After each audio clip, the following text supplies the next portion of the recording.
आज मैं आप सब लोगों को हमारे दार्जिलिंग के एक बहुत बड़े नेता के बारे में बताने जा रहा हूँ। अगर आप सबको लगता है कि मैंने कुछ गलत कहा तो मुझे माफ कर दीजिएगा। दार्जिलिंग के विषय में क्या बताना, सब जानते ही होंगे शायद, पर आज बात करने वाला हूँ मैं यहाँ के क्षेत्रीय दल के एक बहुत बड़े नेता के बारे में। उनका नाम है सतीश पोखरेल। वो जीटीए यानी कि गोरखालैंड टेरिटोरियल एडमिनिस्ट्रेशन के एक सभासद भी हैं। वो खुद को बहुत ही बड़ा नेता सोचते हैं। उन्हें लगता है कि वो सबसे बड़े हैं। यहाँ के दार्जिलिंग के बाहुबली नेता खुद को समझते हैं। वो खुद को सीएम से भी ऊपर, गृह मंत्री से भी ऊपर, प्रधानमंत्री से भी ऊपर, राष्ट्रपति से भी ऊपर, कानून से भी ऊपर, संविधान से भी ऊपर खुद को सोचते होंगे शायद। मैं ये इसलिए कह रहा हूँ क्योंकि अभी हाल ही का एक वाक्या, एक घटना आप लोगों के साथ शेयर कर रहा हूँ। पहले ये घटना सुन लीजिएगा। पश्चिम बंगाल में पंचायत चुनाव का माहौल है। दार्जिलिंग और कालिम्पोंग जिलों में भी बहुत सालों के बाद पंचायत चुनाव होने जा रहा है। पंचायत चुनाव के लिए नॉमिनेशंस का प्रक्रिया चल रहा था। दार्जिलिंग के Bijanbari block office, government office में नॉमिनेशन फॉर्म सभी पार्टी के लोग, इंडिपेंडेंट लोग, सभी लोग जमा कर रहे थे। तभी एक लड़का आता है। भारतीय जनता पार्टी यानी कि बीजेपी से नॉमिनेशन फॉर्म जमा करने ही वाला होता है कि तभी ये नेता सतीश पोखरेल वहां पहुंच जाते हैं। और वो वहां पहुंचते ही उस लड़के का नॉमिनेशन फॉर्म फाड़ देते हैं। वो लड़का और उसके दोस्तों के साथ बदसलूकी और हाथापाई भी करते हैं। हालांकि इस घटना के बाद दार्जिलिंग के सांसद राजू बिष्ट जी ने कंप्लेन तो कर दिया है, पर इस घटनाक्रम के बाद मीडिया वालों ने जब इसके बारे में पूछा तो नेता सतीश पोखरेल ने ये बोला कि जब भी मैं बीजेपी को देखता हूँ तो मेरा खून खौल जाता है। अगर कोई भी कार्यकर्ता, समर्थक, नेता या जो कोई भी हो, अगर मेरे सामने बीजेपी बनकर आएगा तो मैं उसको नहीं छोड़ूंगा। मेरा खून खोल जाता है। मैं कुछ भी कर सकता हूं। ये तो अभी शुरुआत है। कोई भी बीजेपी का झंडा लेके आया या तो फिर भारत के प्रधानमंत्री नरेंद्र मोदी जी का लोगो वाला, फोटो वाला कपड़ा भी अगर कोई पहन के आएगा तो मैं कुछ भी कर सकता हूं। ये बातें मैं नहीं कह रहा, ये बातें वो खुद कह रहे हैं, मीडिया में बयान भी दे रहे हैं। जोसुकैले जेसुकै भन्नुहोस्, अझै पनि कहीँ पनि मलाई बीजेपीदेखि खुन उम्लिन्छ। त्यो खुनको शिकार म र जुन आवेश आउँछ त्यसको शिकार कोही पनि नहोस्। मेरो केही छैन व्यक्तिगत कसैसँग, मेरो पहाडी दाजुभाइ, तर बीजेपीसँग, बीजेपीको झन्डासँग, बीजेपीको लाएर यत्रो नरेन्द्र मोदीको लाएर यत्रो कमलको फुल लाएर कसै चाहिँ छाती अगाडि भनेर मेरो अगाडि चाहिँ नहोस्।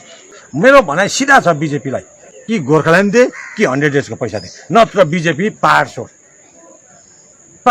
व्यक्तिगत मेरो कसै छैन, तर बीजेपी भनेपछि अझै पनि मेरो खुन उम्लिन्छ, अझै डिस्टर्ब गर्छु। बीजेपीको क्यान्डिडेट कोही यदि उभिएको छन् भने बीजेपीकोबाट त्यो वार्डको, त्यो ठाउँको 100 डेजको काम गर्ने व्यक्तिहरूको उसले पेमेन्ट दिएको हुनुपर्छ। नत्र भने म गाउँले राखेर मिडिया बोलाएर उसको के छ प्रपर्टी बेचिदिएर, पब्लिक अगाडि बेचिदिएर 100 डेजको जब कार्ड होल्डरहरूलाई पेमेन्ट बाँडिदिन्छु।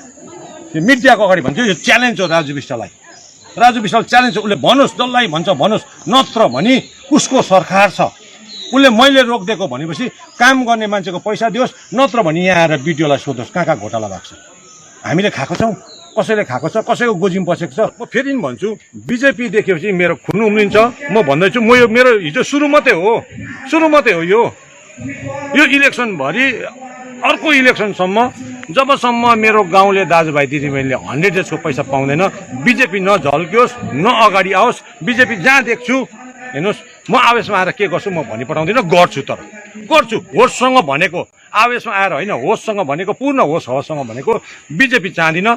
गोर्खाल्यान्ड दिँदैन भने ठिक छ, 100 डेजको पैसा चाहिँ दियोस्, 100 डेजको पैसा दियोस्। नत्र भने इलेक्सनसम्म सायद बीजेपीको कार्यकर्ताहरू बीजेपी हुँ भन्नेलाई पहाड छोड भन्छु। म पहाडबाट पलायन पनि गर्छु। सतीश पोखरेलले पूर्ण होस हवसले भनेको, पूर्ण होस हवसले भनेको बीजेपीले पहाड छोड्न पर्छ 100 डेजको पैसा दिँदैन भने। यहाँ पे 100 डेज का भी जिक्र हुआ है। 100 दिन का रोजगार।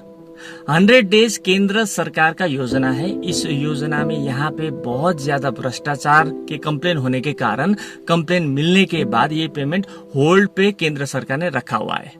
इंक्वायरी होने के बाद ये पेमेंट होगा ऐसा बताया जा रहा है सरकार की तरफ से। पर नेता सतीश पोखरेल का ये कहना है कि गोरखालैंड तो अभी नहीं होगा, पर अगर जल्द से जल्द केंद्र सरकार ने ये 100 डेज का पेमेंट नहीं दिया तो सतीश पोखरेल जी सभी बीजेपी कार्यकर्ता, सभी बीजेपी नेता, समर्थक, सबका प्रॉपर्टी जब्त करके बेच देंगे। और ये चुनाव वगैरह कंप्लीट होने के बाद, खत्म होने के बाद भी कुछ नहीं हुआ तो सभी बीजेपी समर्थक और पूरे बीजेपी पार्टी को दार्जिलिंग से, पहाड़ से भगा देंगे, खदेड़ेंगे वो, ये उन्होंने कहा है। अब ये सब सुनने के बाद आप लोग क्या कहेंगे?